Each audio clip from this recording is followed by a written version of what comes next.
cordial saludo a los organizadores y asistentes del presente Congreso Internacional. Mi nombre es Oscar Daniel Hernández, soy doctorando en Historia de América Latina en la Universidad Católica de Eichstätt-Ingolstadt y procedo a compartir mi presentación, que se titula Diplomacias fotográficas entre América Latina y Europa, el caso de Naciones Unidas, en el periodo que va de 1945 al 80. Esta ponencia se desprende de un proyecto doctoral en ciernes que se encuentra en su fase inicial y que trata sobre el uso sistemático, voluminoso y de alcance global que hizo la Organización de Naciones Unidas y sus agencias especializadas del lenguaje fotográfico y del medio fotográfico como una herramienta bastante estratégica para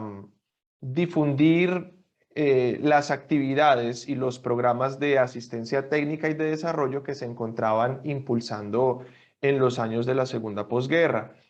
Es un proyecto que se inscribe teóricamente en los intereses de la cultura visual, es decir, de cómo la imagen contribuye a instalar ciertas nociones fundamentales en periodos distintos, y en este caso esa noción sería la de desarrollo, uno de los conceptos quizás más potentes y más competidos y que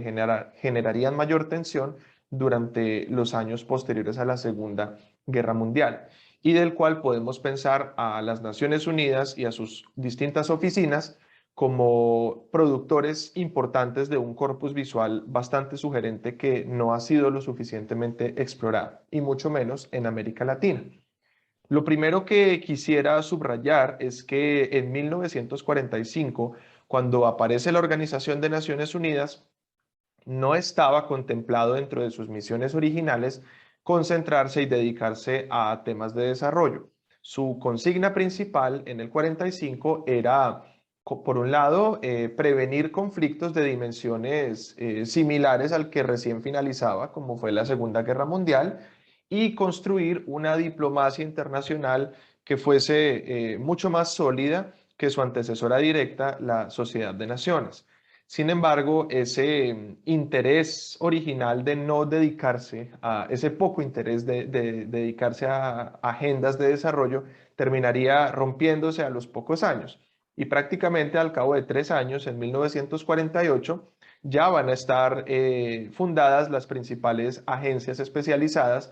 en frentes diversos, como lo sería FAO, con el caso de nutrición y alimentación; UNESCO, dedicada a programas de alfabetización y educación fundamental; UNICEF, en la protección de la infancia; Organización Mundial de la Salud; y la anexión de entidades más antiguas, como la Organización Mundial del Trabajo, que también pasaría a transformarse en una filial o en una oficina de Naciones Unidas. De tal suerte que en poco tiempo estas agencias van a lanzarse al escenario internacional,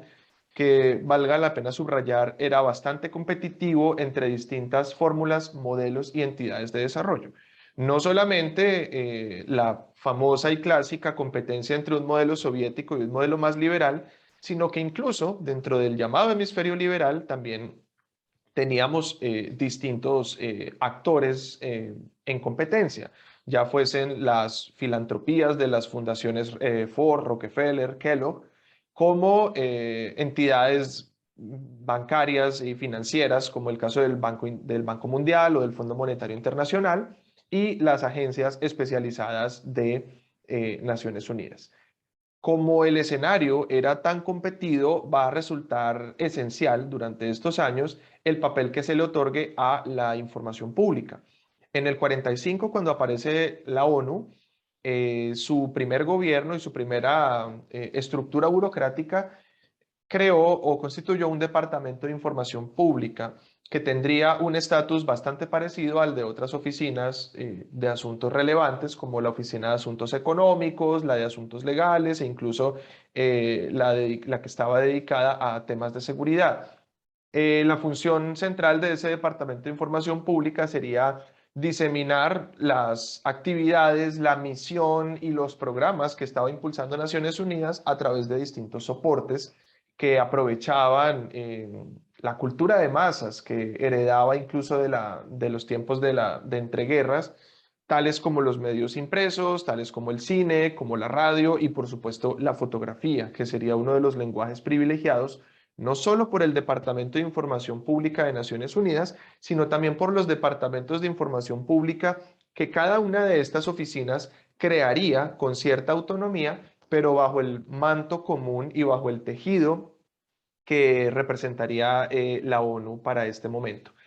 Una de las estrategias principales, como ya lo señalaba, que van a tener estos departamentos de información pública será la vinculación de corresponsales de prensa y fotoperiodistas, la mayoría de ellos en su primera fase de procedencia europea,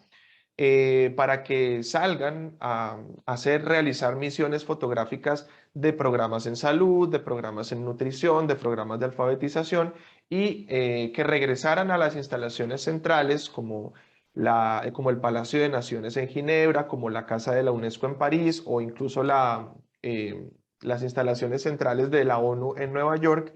y distribuyeran ese material fotográfico de manera global. Esta es una beta bastante interesante para rescatar conexiones perdidas entre América Latina y Europa en la era del desarrollo, sobre todo porque casi siempre al hablar de desarrollo en América Latina se vincula directamente con la visión más norteamericana, la cual, aunque fue muy importante y quizás hegemónica, no necesariamente era la única. La mirada europea y el tratamiento, la circulación y la selección del material visual iba a estar ubicada en oficinas europeas, lo cual también nos habla de esas estéticas humanitarias, de esas narrativas de la posguerra que heredarían estos fotógrafos y que imprimirían o que consignarían en el material que produjeron. Lo que se produjo durante ese momento, el material producido en estos años circularía en plataformas distintas. Por un lado estaban las revistas ilustradas, los magazines de tipo más divulgativo, como el Correo de la UNESCO o como la revista Salud Mundial de la Organización Mundial de la Salud. Eh, no tenían contenidos tan complejos, se apoyaban bastante en el material visual un poco para alfabetizar a sus audiencias en qué era lo que estaban haciendo, cuál era la importancia e incluso la necesidad de sus distintos programas y como se puede ver acá, lanzaban números especiales dedicados a América Latina, así como lo hacían con África o incluso Asia en tiempos de descolonización de los años 60. Y así como circuló en este tipo de revistas, las fotografías también circularon en exposiciones ambulantes o exposiciones de grandes audiencias que quedaban instaladas en estas oficinas que mencionaba previamente y por las cuales pasaban miles de visitantes. Lo que me interesa destacar de esta ponencia y ya para ir cerrando es cómo la cotidianidad de las geografías de América Latina termina constituyéndose en un objeto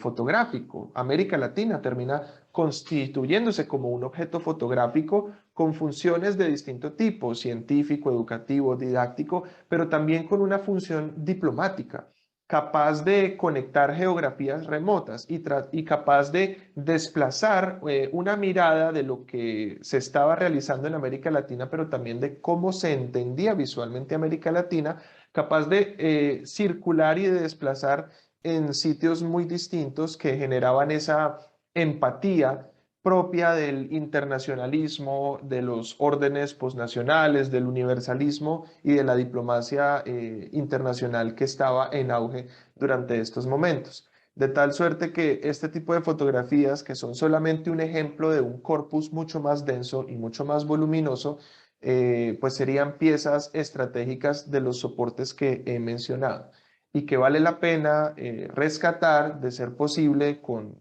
grandes bases de datos para tratar de rastrear cuáles eran esas tendencias, esas convenciones iconográficas que dieron un sello particular al material producido por Naciones Unidas durante esta época. No eran estéticas necesariamente originales, recogían estilos y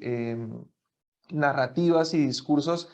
similares de iniciativas previas, pero se hicieron de una manera quizás mucho más ambiciosa y valdría la pena rescatarlas de cara también a